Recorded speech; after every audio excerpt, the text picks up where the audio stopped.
kujifunza kitu kinachosema mambo 10 ya kufanya baada ya uhusiano kufa au ndoa kuvunjika. Mambo yako 10, yapo zaidi zaidi, lakini sasa mimi ninayoyafahamu mimi au nayaelewa mimi yako 10 ya kufanya baada ya uhusiano wako kuvunjika au ndoa yako kuvunjika. Kuvunjika kwa mahusiano au ndoa ni hali ngumu na yenye maumivu sana sana sana, lakini ni mchakato wa kuponywa na kujenga upya maisha yako, na ndio jambo la msingi unalopaswa kulifanya pasipo kucheza, kwa kuanza kufikiria sana juu ya yale uliyoyapitia. Kwa hiyo kuvunjika kwa mahusiano au ndoa ni hali ngumu sana na yenye maumivu, lakini ni mchakato wa mtu kupona na kujenga maisha mapya, na ni jambo la msingi unalopaswa kulifanya pasipo kupoteza muda kwa kuanza kufikiri sana juu ya yale uliyoyapitia.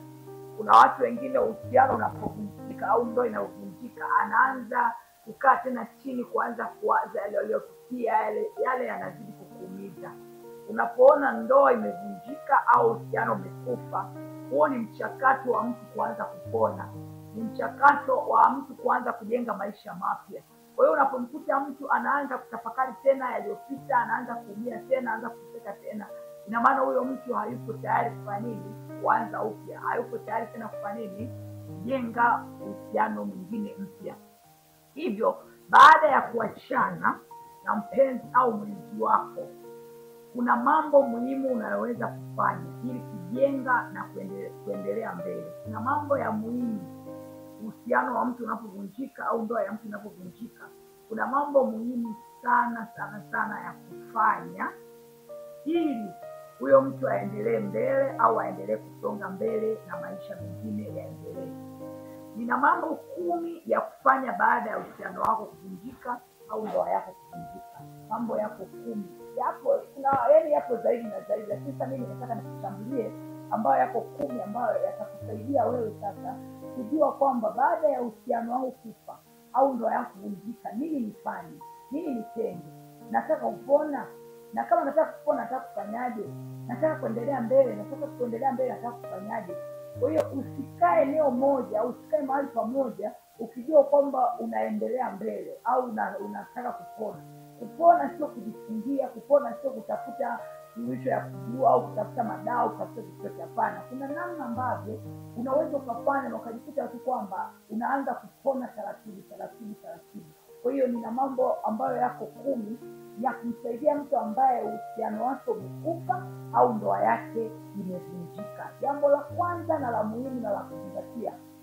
Jambo la kwanza, mpendwa, unapoona uhusiano wako umevunjika au unapoona ndoa yako imevunjika au uhusiano wako umekufa, jambo la kwanza kabisa, kubaliana na hali yako. Kubaliana na hali yako. Maana yake kukubaliana na hisia zako na kusema wazi kuwa umeumia, na hatua ya kwanza ya kupona, usifiche maumivu yako, yaonyeshe maumivu yako. Kuna watu ambao uhusiano ukifa, ndoa ikivunjika, hawakubali kuyaonyesha maumivu yao, yanakuwa ya ndani. Hakuna kitu kibaya kama maumivu ya ndani yanapoendelea kukua, yanatengeneza mauti ambayo unamkuta mtu amekufa ghafla, unamkuta mtu amefanya tukio baya kwa sababu hakubaliani na hali. Unapoona uhusiano umekufa, ndoa imevunjika, cha kwanza kubaliana, ikubali hali yako kwamba umekubali umeachwa, umekubali uhusiano umekufa. Onyesha hisia zako, nimeumia. Onyesha nimeumia, onyesha nateseka. Kitendo cha kuonyesha maumivu ni kitendo cha hali ya mtu kupona. Kitendo cha kuyaficha maumivu, kitendo cha kuficha ile hali ulionayo, ni kitendo cha kuendelea kuumia na kuteseka. Kwa hiyo hatua ya kwanza kabisa ya mtu kutaka kupona ni kuamua kukubaliana na hali yako, kukubaliana na hisia zako, kusema wazi kuwa nimeumia, na kuchukua hatua ya kuanza kupona. Usifiche au kuyaficha maumivu yako, utaendelea kuteseka, utaendelea kupata shida. Kwa hiyo jaribu kukubali hali kwamba nimekubali, nimeachika, nimekubali uhusiano umekufa, sema nimeumia, na usikubali kuendelea kukaa na jambo. Jambo la pili, jijali.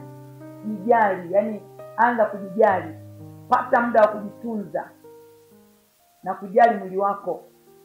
Kujali mwili wako au kujitunza ni hali ipi sasa? Unatakiwa kufanyaje? Jijali. Cha kwanza, pata muda wa kujitunza. Kujali mwili wako kivipi? Cha kwanza ikiwemo kufanya mazoezi, kula vizuri, pumzika. Yaani amua kujijali, kutunza mwili wako.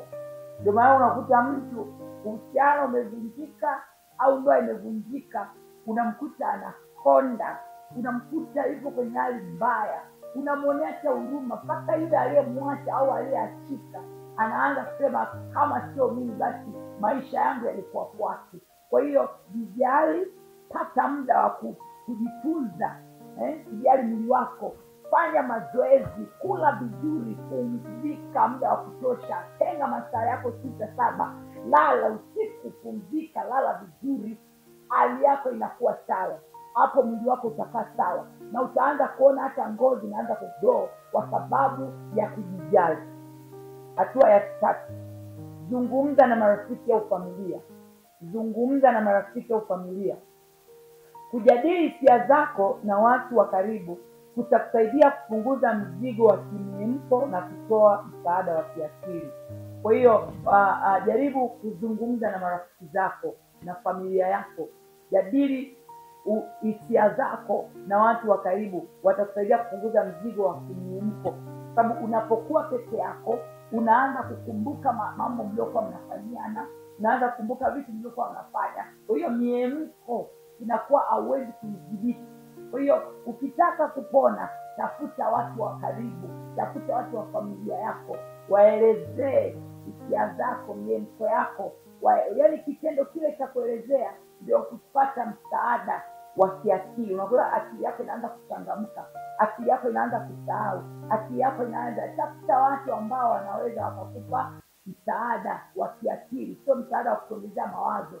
Usikae na watu ambao watakwambia, wanakutia moyo, wanaweza kukwambia bwana, yaani Mungu akusaidie sana, kwa nini imekuwa hivi? Usitafute watu hao, watu hao watazidi kukupa uchungu. Tafuta watu ambao watakupandisha, watakupa nguvu ya kuweza kuendelea mbele zaidi. Jambo la 4, ondoa vitu vya kumbukumbu kama vitu vyovyote vile vinavyokukumbusha kuhusu uhusiano wako. Ondoa vitu vyenye kumbukumbu ya yule mtu ambaye uhusiano umekufa au ndio umevunjika. Ondoa hivyo vitu. Kuna watu wanasema nitaondoaje hivi vitu? Unaweza kuondoa. Ondoa picha, zawadi, fanya kuviondoa ili kuepuka maumivu zaidi. Kwa sababu kila unavyoviangalia vile vitu vinakukumbusha. Ukiangalia picha unakumbuka mlivyokuwa msema. Ukiangalia kwenye simu, ukiangalia tu kichani umeweka picha yake, ukiangalia zawadi za nguo, ukiangalia hiki, ukiangalia meza alizokufa. Kwa hiyo unajikuta kwamba bado upo kwenye maumivu makali zaidi. Kwa hiyo ondoa vitu vinavyoleta kumbukumbu, kama kuna vitu vyovyote vinavyokukumbusha kuhusu uhusiano wako. Kama picha, zawadi, fanya hivyo kuviondoa ili kuepuka maumivu zaidi. Kwa hiyo usipoweza kuviondoa hivyo vitu, bado wewe unaishi kwenye maumivu.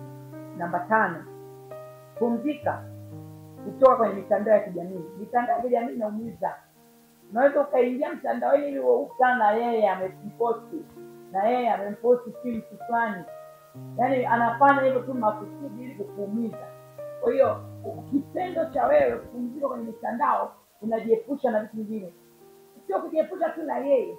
Hata unapofungua mtandao ukakutana na picha ya watu wenye mahusiano yao, wamekaa wanafanya hiki mtandaoni, lazima ikuumize tu, na lazima ukumbuke tu, na lazima utarudi kwenye maumivu makali, kwa sababu tayari wewe unakuwa uko kwenye maumivu yale makali sana. Kwa hiyo ili uweze kumove on hapo, anza sasa kupumzika kwenye mitandao ya kijamii. Ikiwa inakufanya kuhisi maumivu au kujiingiza katika hali ya wivu, basi itakuwa bora kuchukua mapumziko kidogo. Pumzika kidogo, kwa sababu kule utaenda kukutana na mahusiano ya watu, ndoa za watu, watu wanajirusha status za watu, Facebook, Insta, manini huko, TikTok, watu wanajiachia vibaya mno. Kwa hiyo inakupelekea hali ya wivu, ya kuona wivu.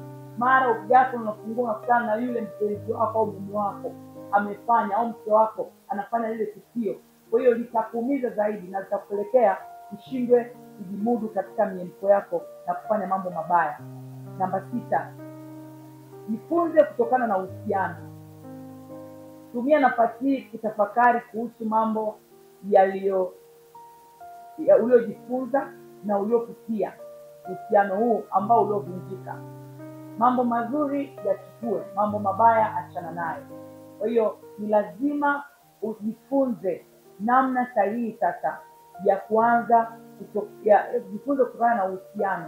Tumia nafasi kutafakari kuhusu mambo yaliyofundisha katika uhusiano uliopita, ikiwepo mambo mazuri.